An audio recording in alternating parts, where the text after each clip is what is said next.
Thank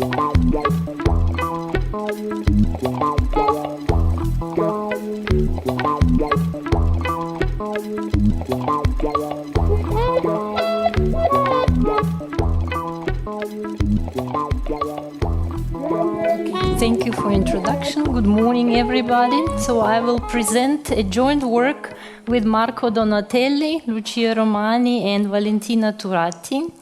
Our goal was to relate the methods from computer animation, in other words, subdivision, with algebraic multigrid, which is a prominent solver for linear system of equations.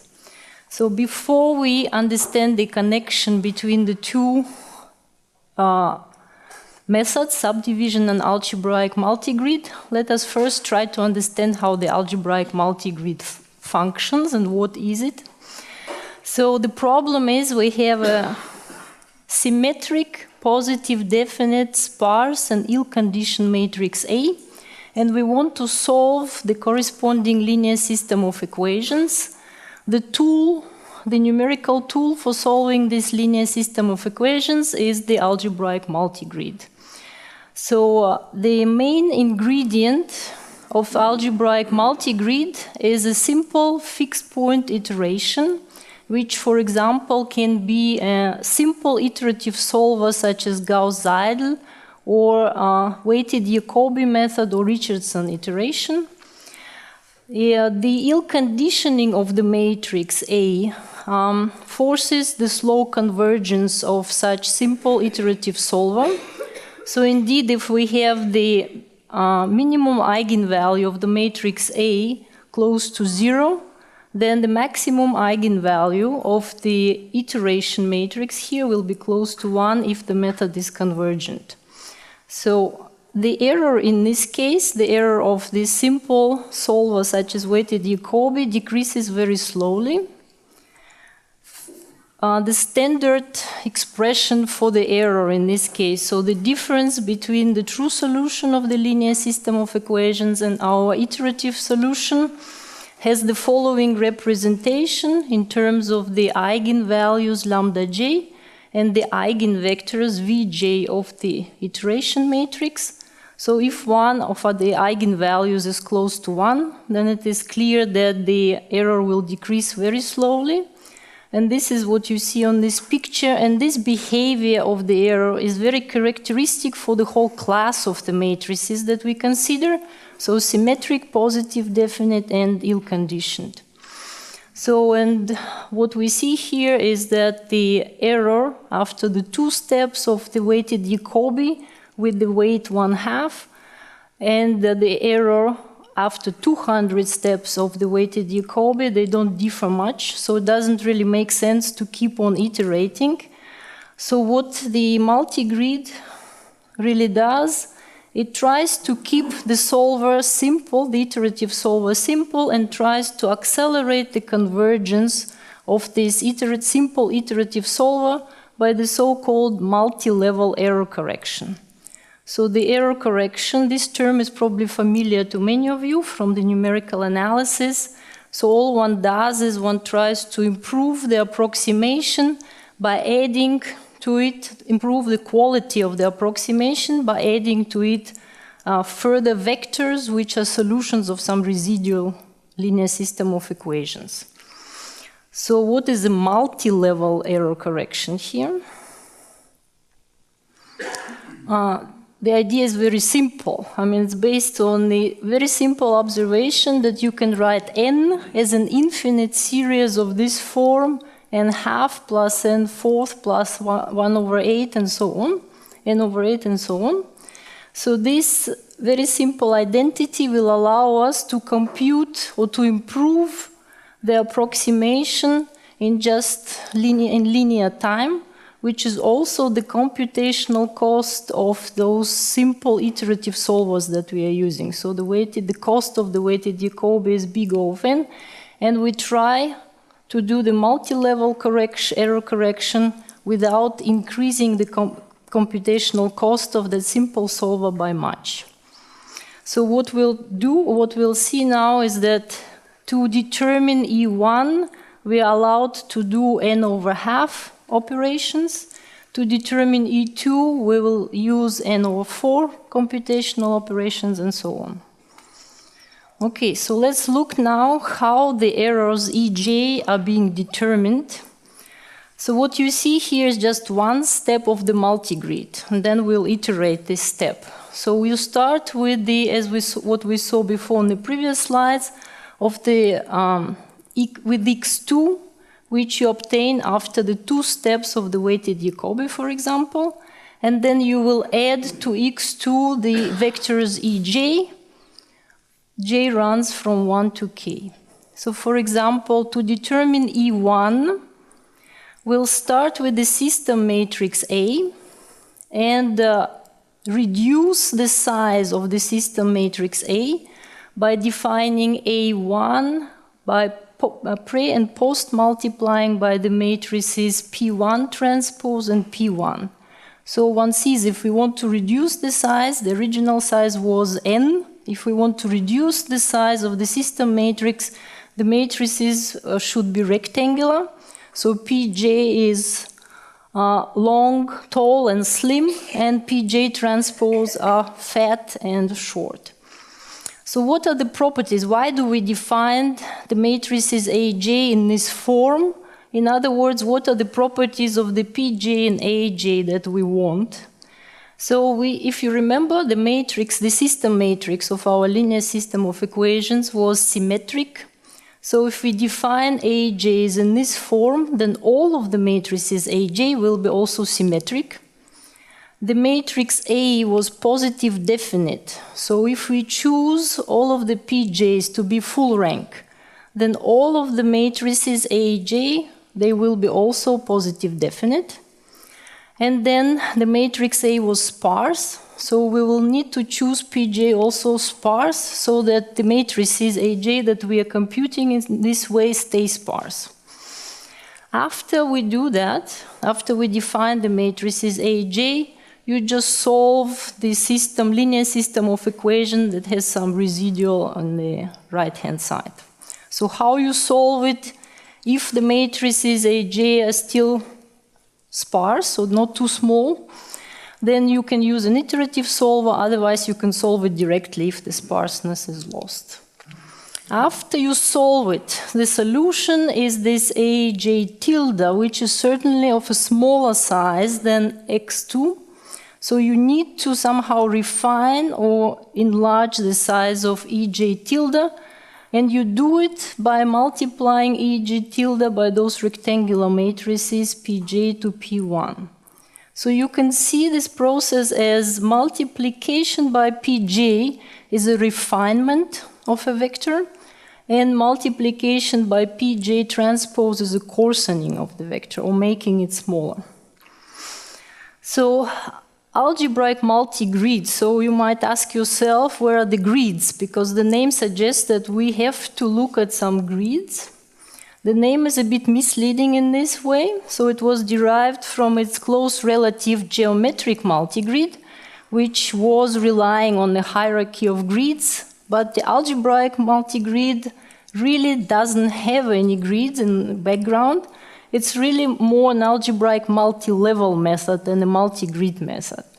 So those matrices Pj should be defined just from a matrix A, or depend on the properties of the matrix A. So they say that the algebraic multigrid is operator dependent, so the matrices Pj should be defined in such a way that they reflect the properties of A, but there are no grids coming from the original PDE or something as an input for the algebraic multigrid. So I said before that this is just one iteration of algebraic multigrid. Doing this multi-level error correction, we have the complexity big O of n for one iteration of the multigrid. And now you can imagine how you can iterate this procedure. So after you run this iteration once, you would get xjk, and you can use it as a new x2, as a new starting vector for the next iteration, and keep iterating. So what do we want really now? What is the goal of my talk is to show you how to define those matrices Pj, starting from just the system matrix A with certain properties, in such a way that the corresponding algebraic multigrid will converge, and it will be optimal, which would mean that the number of iterations you need, so this is one iteration, but the number of iterations you need to achieve a certain tolerance is independent of n. Okay, and I repeat, so we said we need rectangular matrices, full rank and sparse, to be able to ensure certain properties of the matrices AJ that we want. Okay, so now the question is, where does the subdivision come into play? So let's first see what are the hints on possibility of connecting the two areas, subdivision and algebraic multigrid. This picture we've seen before already, but it tells us one more thing, that the error x minus x2 after 2 iterations already of the weighted Jacobi becomes smooth. What does it mean in this case? It's just a vector.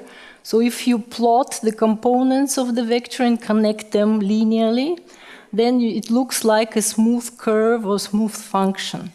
And smooth is one of the favorite words of everybody who does subdivision. So it's the first reason why the subdivision might be on the background of this whole thing.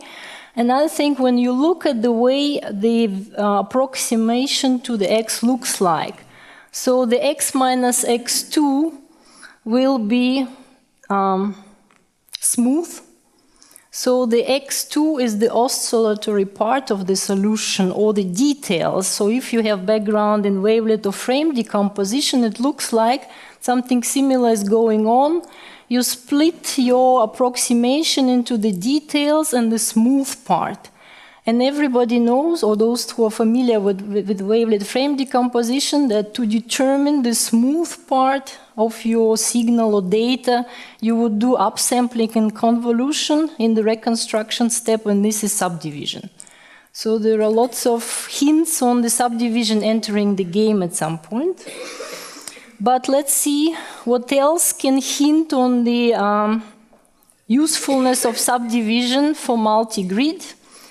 If we look at the matrices, at the system matrices again, which now come from the applications and elliptic PDEs, after discretizations of elliptic PDEs, for example, the two-dimensional Laplacian using finite differences, or the one-dimensional Laplacian using the isogeometric approach with the Muth order B-splines, and I just give you very simple examples of F. You see that the matrix depends on a so-called symbol, this F, trigonometric polynomial F.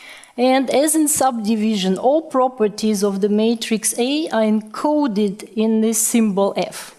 So let's look again what properties we had compared to the properties of this trigonometric polynomial that we are considering. So it is real. It is a real trigonometric polynomial, so the Toeplitz or block Toeplitz matrix that you're going to get is symmetric and sparse. All of the symbols have one common property, that they are 0 at 0, and otherwise strictly positive. So if you think of the circulant matrix with such a symbol, it will be having eigenvalue 0. It's the value of f at 0, and all other eigenvalues will be greater than 0. And the circulant matrices, when n is getting large, when the size of the matrix is getting large, would in certain sense approximate the Toeplitz matrix as well. So that's why we're getting the smallest eigenvalue very close to 0, because of this property of the symbol, and the other eigenvalues will be greater than 0. So this is the reason for having positive, definite, and ill-conditioned matrix in this case. Okay, so now what have we seen so far? So the X is the approximation to the solution splits into two parts. So the weighted Jacobi determines the oscillatory part of the solution. And this is true for the whole class of the matrices that we are considering due to Brandt. If we just take the weighted Jacobi with the weight 1/2, The similar results hold also for for other simple iterative solvers like Gauss-Seidel and Richardson iteration. And then what we are looking for is determining the smooth part, so to say, the smooth errors. And the task of the subdivision would be to refine the potentially smooth small vector ej tilde by multiplying by these rectangular matrices, refine it to the size of the x2, so that we can add x2 and the aj's. And what I'll show you is that the convergence and optimality of multigrid, I'll show you how the convergence and optimality of multigrid are influenced by the properties of subdivision. Just the optimality, to remind you, I haven't defined it before, but we already mentioned we want that the number of iterations of the multigrid to reach a certain tolerance that does not depend on the size of the system matrix. Okay, so I'll give you just a vague definition of subdivision, because really it's not that it will suffice for our purposes of understanding the connection between subdivision and multigrid. So subdivision is an iterative method for mesh refinements. The applications are in computer animation. So I'll define it in the following way. So the vector C contains all the vertices of the triangle or of the mesh which is given. So it has n0 rows and 3 columns for the x, y, and z coordinate of the points of the vertices. And then the subdivision can be seen as an application of a certain sparse matrix Pj to the vector C. Then you get a refined mesh, where the vertices of the refined mesh are now contained in this matrix, and you keep on going so that at the end you get a smooth, in a finite number of steps, you get a mesh which looks smooth enough already to our eye, like the limit surface of subdivision. So we say the subdivision is a local mesh refinement, so the matrices that we use for mesh refinement are definitely sparse. And there is a smoothing effect which we'll need to produce the smooth errors for multigrid.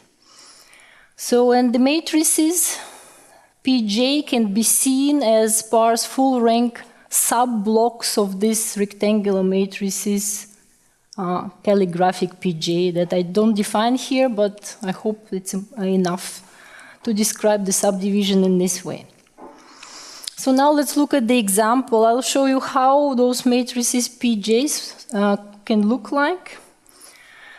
So if we start with the Laplacian and discretize it, so I'll give you all examples and results in the univariate setting, just for simplicity of presentation, but you will see that the generalization is very simple. So we discretize the Laplacian. This is the symbol. We use second-order differences to discretize the Laplacian.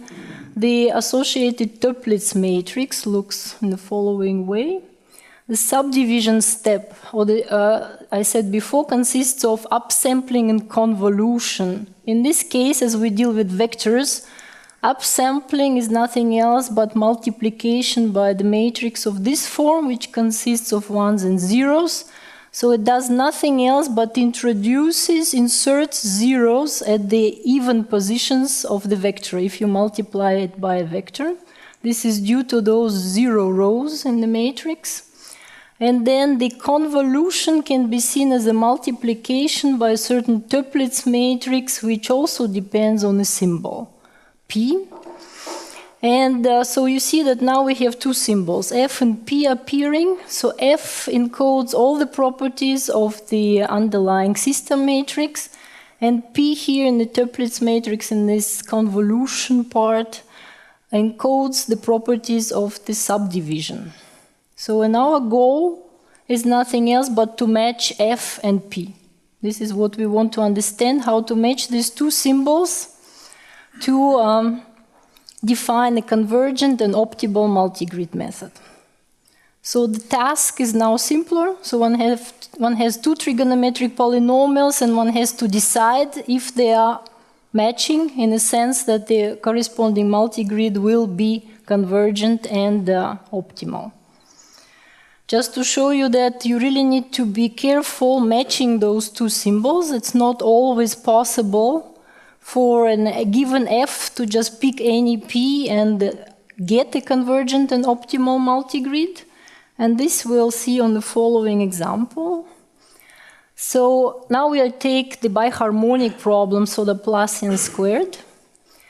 We define the Pj matrices that I showed you before, Toeplitz matrix, which is defined by a certain symbol P times this upsampling matrix. Those names, for those unfamiliar with subdivision, you just imagine that behind every name there is a different trigonometric polynomial P.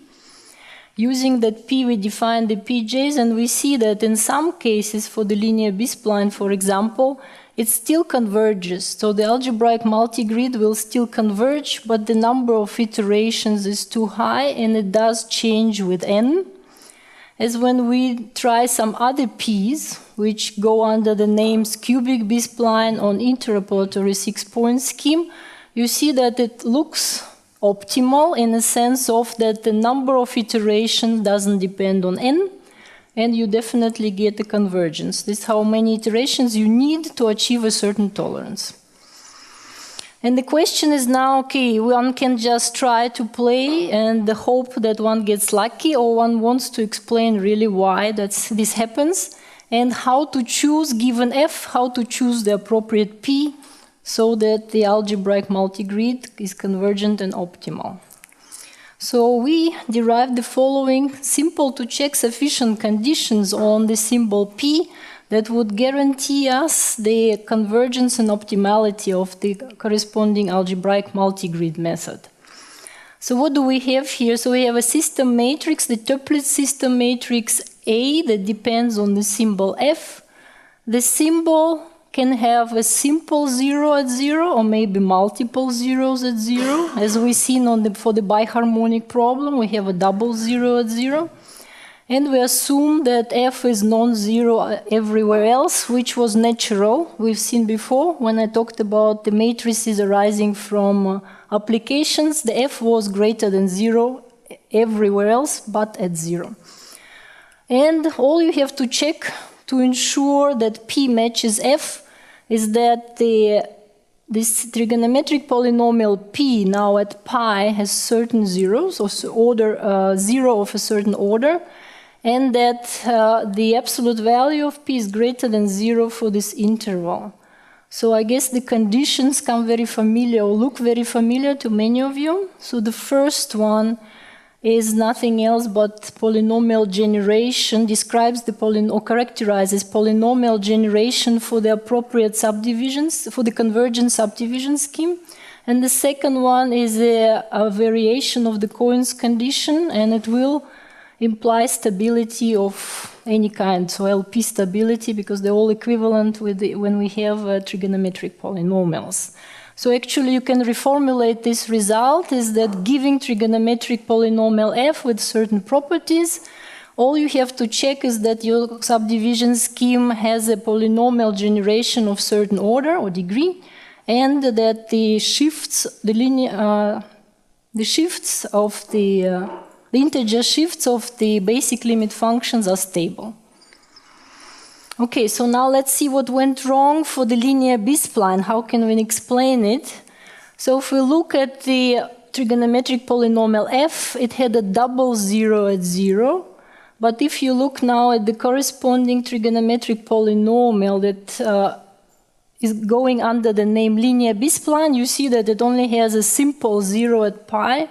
So that's why it would not match the sufficient. So it's only sufficient conditions, but still it's an explanation why things can go wrong in this case.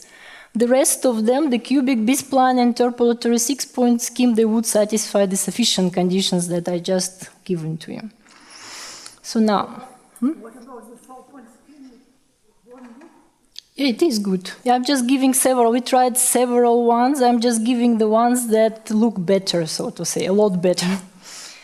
Okay. So the question was if one can try any other subdivision scheme, and yes, you can, as long as you have, in this case, at least you generate linear polynomials and you have stable integer shifts. of the basic limit function. So what else can one do here? I mean, here so far we've seen, so all those schemes, what unites them? The dilation factor is 2. Yeah, the question is there any use for subdivision schemes that have dilation factor 3, 4, and so on? So this depends on how many zeros your symbol f has. So far I convinced you that f can only have a 0 at 0 and is greater than 0 otherwise. But we'll see on the next slide that it can happen that there are numerical zeros at some other points on the interval from 0 to 2 pi. And for example, here we assume that f is not only 0 at 0, but can be also 0 at pi with a certain order or a certain multiplicity, and otherwise is greater than 0. So what do you do then? You see, you just have to change the dilation factor and require that you have zeros at an appropriate points which correspond to polynomial generation of ternary subdivision schemes. And then the second condition also changes appropriately, but it is still polynomial generation and stability, which is appearing here. And now let's look at the example. So what can happen? Why all of a sudden the symbols might have numerical 0 at some other point? So I will not explain to you the details, how those symbols look like. You can just ask Carla or Henrik. So the symbol that that will result when you try to discretize a one-dimensional Laplacian using the Muth order B-splines would have the following structure. And the property of H mu is that when mu goes to infinity, it will tend to 0 at pi. So we have two zeros. One is the 0 at 0, and the other one is numerical 0 at pi. And now let's look how the binary or the schemes with the dilation factor 2 perform compared to the schemes with the dilation factor 3. So you see, when mu is equal to 3, this singularity is not yet pronounced, so we don't have really the 0, numerical 0 at pi. So the schemes with the dilation factor 2 do better because they really don't lose too much information. When you think of coarsening, you would coarsen here or throw away less at each step. And the ternary would coarsen or reduce the sizes of the matrices faster. So it will divide by 3 the sizes of the matrices, so you can think of it if you're losing too much information. So the binary would do better than ternary. But when you get to the mu equals to 16, you see already the difference. And this is really because the symbol f at pi would have a numerical 0 now. So how can you understand why the ternary schemes are better here? They just try to remove the singularity at pi, because we don't have a 0 at pi. If we go back, sorry. We don't have this condition that p is 0 at pi anymore. We removed it by using the dilation factor 3 instead of 2, and the binary schemes would have a 0 at pi, which would even worsen the situation. Okay, so now let me try to give you an insight into the proof and show you where those conditions come from, why the polynomial generation and the stability of the scheme is important for the convergence and optimality of the multigrid. So the first observation is that although the implementation is done with Toeplitz matrices, and those are the matrices one obtains when one discretizes the PDEs, the analysis is usually done with the circulant or block circulant matrices for the following simple reasons. So if you compute the AJs by multiplying the system matrix by P1 transpose P1, you will not get a Toeplitz matrix anymore, so they don't form an algebra. So here you want to keep the structure. So all the matrices, all the smaller matrices should be circulant. Then the circulant matrices have another nice property that you can diagonalize them using the Fourier transformation. So actually you see better the connection later on between the properties of those F and P appearing in the definition of the circulant matrices, AJ and PJ. And the circulant matrices approximate the Toeplitz matrices well. It means that when n is really large, then the eigenvalues, let's say, of the circulant matrix are close to the eigenvalues of the Toeplitz matrices, yeah? Or the other way around. Yeah? So let's see how does this help us to understand what are the properties of P and F that we want to choose. So I'll look first at the very simple case. So we don't do the K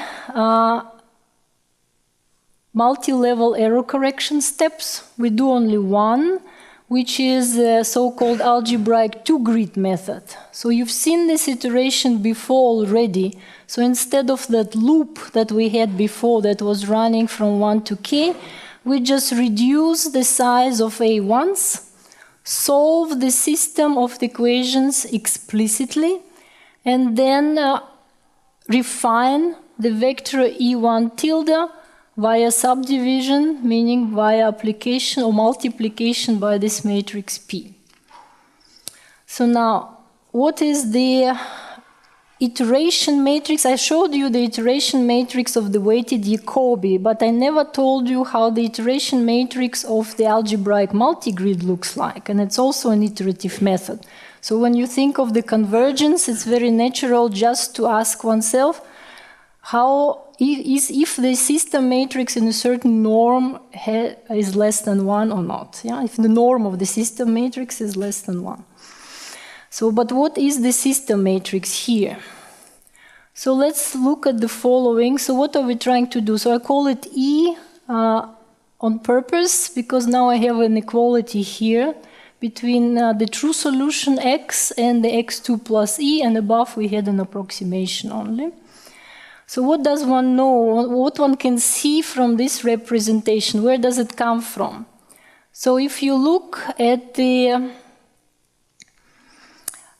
structure of this expression, so the AX2 appears also here, AX2. You multiply minus AX2 by P transpose. This is the P transpose here. Then you have A minus 1 to the negative 1. This is the 1. And then the P comes from the projecting up. Yeah, so this is the steps. This is nothing else. So the minus P, A1 to the minus 1, so on. Here with the plus, but doesn't matter. So multiply, because I have minus E instead of adding an E. So multiplied by X2 is nothing else but this part of the computation. And now, on the other hand side, we have X minus X2, so that's the identity times X minus X2. And the other part is nothing else but the minus E here. Okay?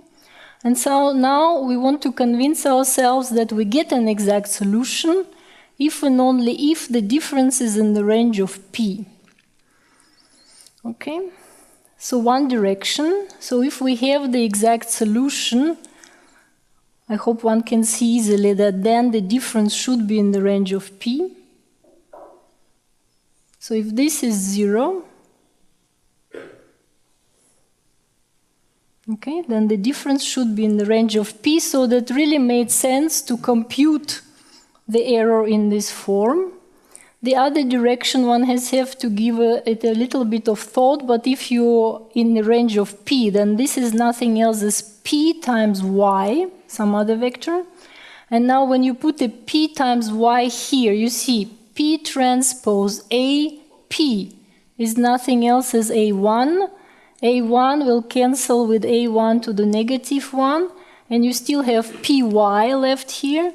And then you have PY minus PY, so we will get a true solution. Okay, so that just tells us that this is nothing else but the matrix behind this iteration and refining, so to say.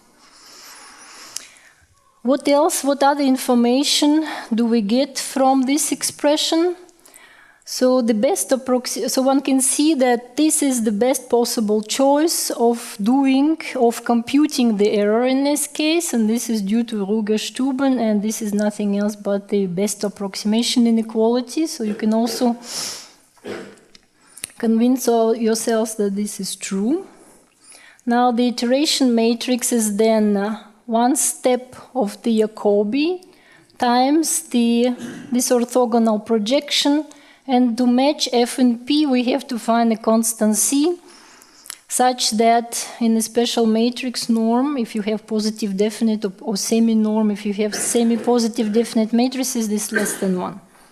So the big step that was done by Ruger and Stuben analyzing this iterative method is to split the analysis into two parts. So you can really analyze separately what's going on with the weighted Jacobi, and you can analyze separately the structure of this matrix, or the properties of this matrix. So for multigrid, you have a very similar expression. Remember, multigrid just have several PJs. You do several steps or add several error correction steps. So this matrix looks familiar from before. So you need to show the boundedness in the following sense.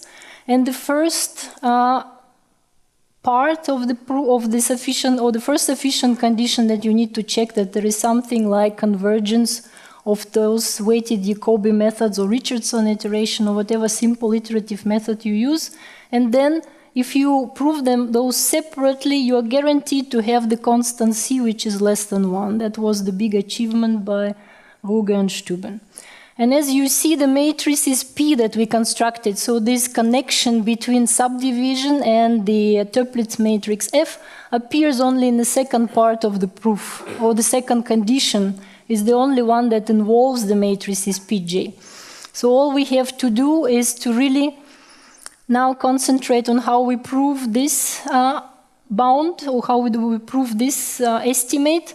And the first part was already known from before because those Toeplitz matrices are very standard. They appear all over again, so and there is no P appearing there. So we don't need to look at the proof of the first sufficient condition. So if you think about the circular matrices, there was a Fourier transform that was allowing us to see the F and relate it to the properties of P. So I'm not going to tell you all the details, but in the simple case, when you have dilation by 2 and you are in a univariate situation, after the Fourier transform and some algebraic manipulations, what is left to show is that this constant gamma j bounds the following expressions. And now, so what are the conditions? What are those fj's appearing? Here, all of a sudden, we had a symbol F was the symbol that determined the Toeplitz system matrix at the very beginning. Then we were computing the matrices AJ that were also circular. So there is a way, I don't give you the explicit expression, also to compute from F and P the symbols of those circular matrices AJ. And to ensure that those fj's have the same property as F, meaning that they have 0 at 0. Here I only give you 0 of order 1, but also with the same order as the 0 of F at 0. You need to satisfy the following property, and this was proven before by Marco Donatelli and co-authors. I don't give you the proof of that, so you will believe me here, hopefully. But now, how does the polynomial generation or those zeros conditions come into play? So now, if you know that fj is 0 at 0, has a certain order of 0 at 0, and you look at those expressions, you see that fj at 0 appears in the denominator here, and it also appears here. We know that otherwise, so fj at x plus pi is greater than 0, because everywhere else the symbol is greater than 0. So we have to match the order of the zeros in the denominator and numerator. That's all we have to do here. So this is non-zero. Here we have a 0, and here we have a 0. So our only hope to compensate for the 0 in the denominator for x equals to 0 is to assume that p at pi is equal to 0, or choose such a p that it is 0 at pi. But now we have a double 0 in the numerator, it doesn't disturb us. We have a double 0 here, which is, this is non-zero, this is non-zero, and this is 0. So we have a double 0 in the denominator and double 0 in the numerator. So everything is fine if we require p at pi to be 0. And the same thing appears here. So that's all you're doing. You're matching the order of the zeros. That's how the polynomial generation property comes into play. And it's also easy to show that this condition will be implied by that version of the coins condition that I showed you before. So that's what we did. Okay, but just now to show you what is really going on, what is the role of the P or the role of those matrices Pj. What is bad Pj and what is a good Pj? So if you look at the corresponding symbols, the eigenvalues of the circulant system matrix A or all the other circulant matrices Aj would lie on this curve. Okay? So you definitely have a 0 at 0, they're positive semi-definite, and other eigenvalues. So it looks like the Pj's that are used to define Aj do not improve the conditioning of the matrix of the matrices Aj. If you choose the good Pj, what happens to the symbols? You still have a 0 at 0, but it looks like you are improving or decreasing the order of 0 at 0 if you choose a good Pj. So you are improving the conditioning in a way. What happens in the case of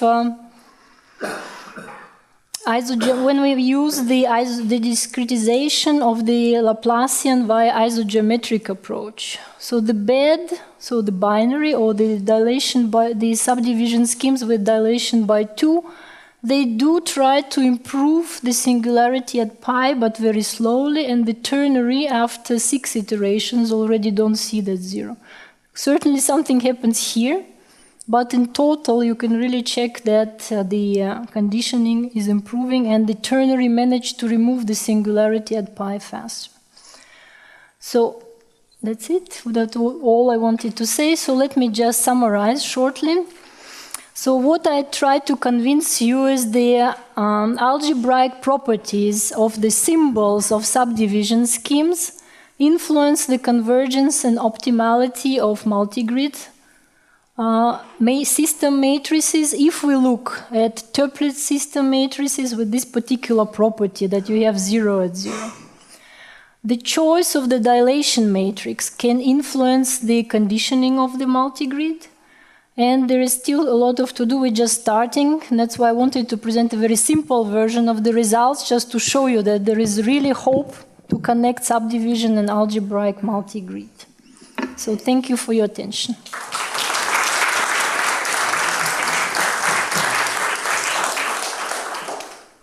Thank you. At last, I understand. Thank you. At last I understand what is algebraic multigrid. That was my purpose. Thank you. Any comments or questions?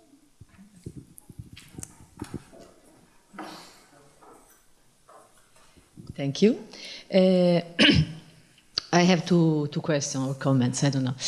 First of all, the fact that the polynomial generation is important, it is linked to the fact that the differential operators are exact on polynomials. Is it true? Yeah, I guess. But I wonder if you take a differential operator which is exact on other families of... No. No. You mean exponential polynomials or something? No, it's just but really probably matches the location of the zero. Can be. Can be. We haven't exploited all possible connections yet. That's all we saw at the moment. The examples you showed us, they were exact on polynomial differential. And the other remark is, could it be important to use also the derivative of the function because you have a solution of differential equation, so maybe you also have the derivatives. So I'm thinking to Hermite subdivision schemes. Well, maybe non-station, anything. We don't know yet. Yeah, you see, we've used the same P for each pj. One can use different P's maybe for different pj's to introduce non-stationary schemes. The same thing with Hermite, I don't know, we have to look at all this. No idea yet. Thank you.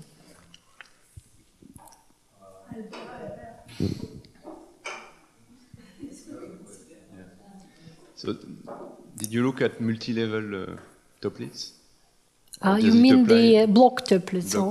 Yes, yeah, that was the poster by Valentina Turati, so you can still go back and look at it. Yeah.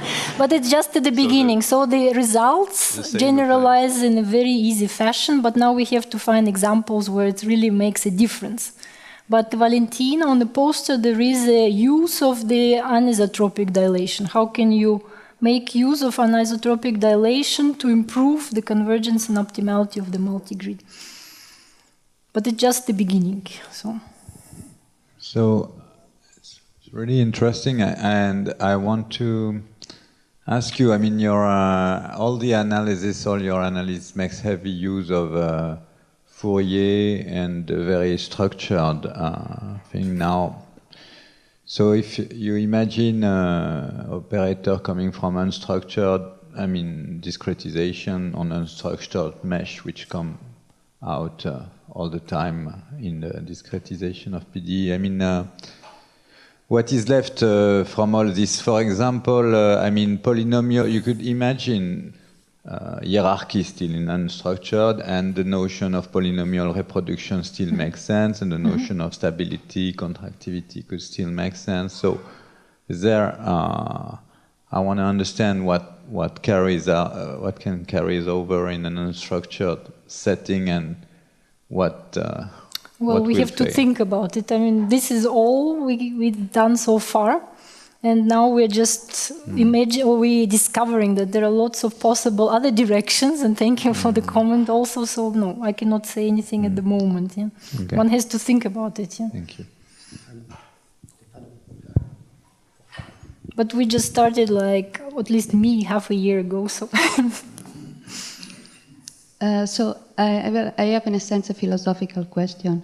The fact that the distribution of the zero of the symbol of the projector, meaning the zeros of P, have an influence in the convergence is the theory of algebraic multigrid already. So now there is this nice, you can see this as a nice interpretation and nice connection with the subdivision, but I mean, what you gain more knowing that this P can be seen as the symbol of a subdivision scheme? Not much, but saying that we have already a whole class, so they were not familiar with this whole class of P's that one could just take and use for the multigrid. Because, I mean, we know the properties. We don't have to prove that they have certain polynomial generation. It's all known. We don't have to show that they're stable. It's also known. You just take it for granted and apply it. Yes, but usually what you look is just the property of the zero of this trigonometric polynomial. That's it. True, but constructing it in such a way that it also satisfies the second sufficient condition, yes, that's a difficult. But you don't need to construct them. You see, you have them already. You just have to identify which ones you can use and which ones you can, you cannot say cannot, because those are sufficient conditions, but which ones you can use for sure. And I also have a comment. The analysis is done for, say, Toeplitz or multi-level Toeplitz, but in practice also if you use structural discretization, so it's an easier cases with respect to what Albert discussed. Due to the boundary condition, this is not the case. I agree completely. So that's why I emphasize the structure of the matrix. Yeah, and the symbol is important, but it does not capture everything. So this is also something to take into account. I know there is a lot still to do. I agree completely.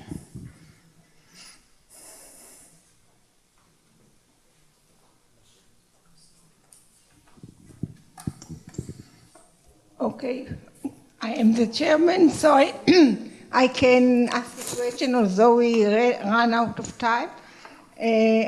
So your idea is to how how to do the refinement of the coarsening, the refinement. And coarsening also. And coarsening with subdivision. So you need this F. So you are not solving algebraic multigrid, because algebraic multigrid is when the problem has no underlying structure of an... In general, yes, but I showed you that there are lots of applications where there is more structure to it, to the system matrix. And it's only for those classes of matrices that we can do something. So you really are working on multigrid, not an algebraic multigrid, because you have behind it a differential operator with a symbol, right? True, but algebraic multigrid, as I understood it, is, or the name comes from the following fact, that the definition of the PJs depends only on the matrix A. And there is no grid. So that's why algebraic. So multigrid in general needs a hierarchy of grids, and then that's the question. You have a grid like triangulation. Well, how do you use the appropriate subdivision scheme? Okay. So here, but no I grids. think it seems to work just for the important case of a differential operator. True, yep. Thank you very much. And now it's time to go to our next speaker, who is already there. Please.